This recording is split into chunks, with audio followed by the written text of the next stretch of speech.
council tax, energy bill, contract phone, contract SIM, credit scores. These are some of the terms you've been hearing, especially for people that just moved into the UK or people that are planning to move into the UK, and you're wondering what are these terms and how can they help you in your settling in the UK. Then this video is for you because I will be explaining these terms for you. So stay tuned, guys.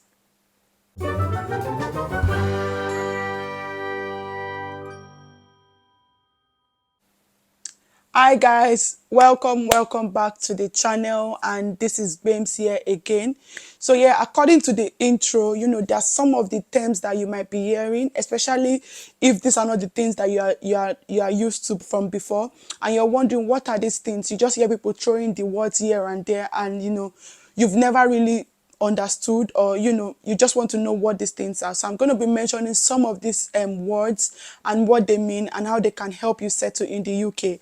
And yeah, stay tuned because I have a long list. Not really a long list, but yeah, the first one that I'm going to be talking about, just before I say that, if I look down, it's just because I have my phone and I've jotted down things that I want to say. Okay, so the first thing I want to talk about is what we call share code, right? So if you moved into the UK and you're a resident in the UK, you get your biometric resident permit, which is what shows that you can work and live in the UK, right? But in this tech life, there's something that the government has done, and this is what they refer to as share code. So this share code, you can generate share code and then you share it with your prospective employer, or if you're trying to rent an apartment. Okay, so these are the two times that you might need your share code: to show your employer that you have the right to work in the UK, and then to show your prospective landlord that you have a right to live in the UK, right? And where can you get this share code? Is on the government website. I'll be putting screenshots on the screen and linking the links down below for you guys. So basically, share code is like you carrying your ability to prove that yes, you are legally in the UK, right? So, and once you generate a share code, it expires in 30 days, right? So after that, you can generate as many times as possible. Okay, so that's what the share code is all about. And the share code will just basically show your face, what you can do when your visa will expire and all of those things. So that's what the share code is all about, right? The second thing I want to talk about is the GP, right? You'll be wondering, everybody saying, I'm going to my GP, I'm going to my GP. What does this mean? So GP is in short of the word general practitioners, and these are doctors, right, that you go to. So once you come into the UK, you need to find the nearest GP to you to register. They are your first point of contact. You cannot just walk into a hospital in this country. You have to go through your GP. Your GP has to refer you. So they are your first point of contact. It's only when you have emergency then you can go to the accident and emergency. But the normal process would be that you would go to your GP, and then your GP will speak to you and see that, oh, we need to refer you to this specialist or to the hospital or stuff like that. So that's what GP means. So they are doctors, and they are all rounder, and they'll just refer you to where you need to be. So that's what the meaning of GP is. And that's why you hear people say, I'm going to my GP, because obviously they are the first point of contact, right? So now you've also just arrived and you've started working, and coming from where we came from, we are from Nigeria, and even though we had payslip, I never saw my payslip for my almost 5 years of working in Nigeria. I never for once saw it. And it was, in the process of me applying for job here, that I finally requested for my payslip, and I finally saw it. I'm like, so we actually have payslip in Nigeria. So in the UK, this is a mandatory thing, right? Your employer, so once you get your job, your employer must share your payslip to you before. So I think most people will share it a day before you get paid. And what does this payslip mean? So it's a document that shows all your information, right? So it will carry your name, it will carry your tax code, it will carry your NI number, and I'm going to come to those things in the next in a few minutes. It would carry all your details, right? And it would carry the amount of hours that you've worked for, the deductions that are there, the amount that you're going to get paid. It will also carry, so the more you receive, it will be showing the amount of tax you've paid up until that time. Okay, so it's a very important document that your employer must share with you. And people are so what's the word I'm looking for? they looked so much into these details. Like, I don't think I pay attention to my payslip. To be very honest, I just look at, okay, my net pay, and that's all that matters. But I know people that sit down with their payslip and they calculate, oh, is this tax I'm paying right? Is this NI that I'm paying right? I wish I had that kind of energy, but yes, I know people that do that. But yeah, that's basically what your payslip is, and you need this document. If your employer is not giving it to you, then something is wrong somewhere. Okay, this is your right, and you should get your payslip. Okay, so now that brings me to, when I was talking about payslip, I was talking about tax, I was talking about national insurance. That brings me to this. So the next one is national insurance. So national insurance is a government scheme, and what it does is it helps you qualify for some certain benefits and then state pension. But obviously, you have to have grown old for you to enjoy the benefit of national insurance. Okay, and so they take deductions from everybody's money in every month, and or if you get paid every week. And there's a way they calculate this national insurance. So national insurance is mandatory if you're 16 or over, and you are either an employee earning above £242 a week. So if you make above £242 a week, then you will pay NI, okay? Or if you're self-employed and you're making a profit of more than £11,908 a year, so these are the people that will pay NI. So if you make less than £242 in a week, let's say for students, and you are seeing some deductions in your payslip, you should speak to your employer, because this is what the government rule says. But if you make more than that, if you pass the threshold, obviously you pay national insurance. The other thing that you also pay is your tax, income tax, right? And when I talked about tax code, almost everybody that I know, your tax code will be 1257L. And what that means is that the first 12,570 that you make in a year is free of tax. Okay, so there's a way employers and their finance team, they can calculate these things, and they are able to allocate that. Okay, your first 12,570, they will divide it into months and not tax that, then they'll tax the rest, right? So this means that if you are a student, it's very unlikely, except you are earning like II student job, it's very unlikely to hit that amount in a year. So this is why most students don't get taxed. I remember when I started my first job in the UK, my first pay slip, I'm like, why am I not getting taxed? What is going on? Like, I was happy. I was like, okay, that's fine. And then when I moved from that agency to my employer, I got taxed. But obviously, I knew that I was supposed to be taxed, but I didn't know that you should have 12,570 free. So that was in February, March. So April is the tax year in the UK. After April, the government wrote to me and they gave me back the money that they deducted from my pay in February and March. Okay, so just be rest assured that nobody is going to overcharge you or overtake your money.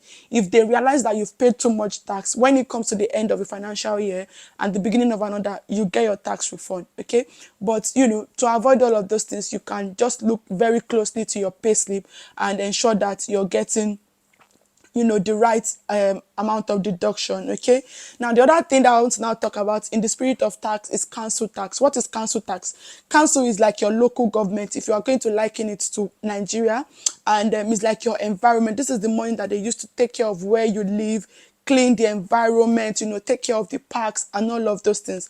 That is what council tax is for. And council tax ranges from band A to H, I think. I'm not entirely sure. And the cheapest would be A, and then it goes down like that. And council tax would depend on the kind of your house, how many room and all of those things. So the same, you guys might not, the council tax that you pay might not be the same as the other person. It would also depend on the borough, the area that you live and all of that.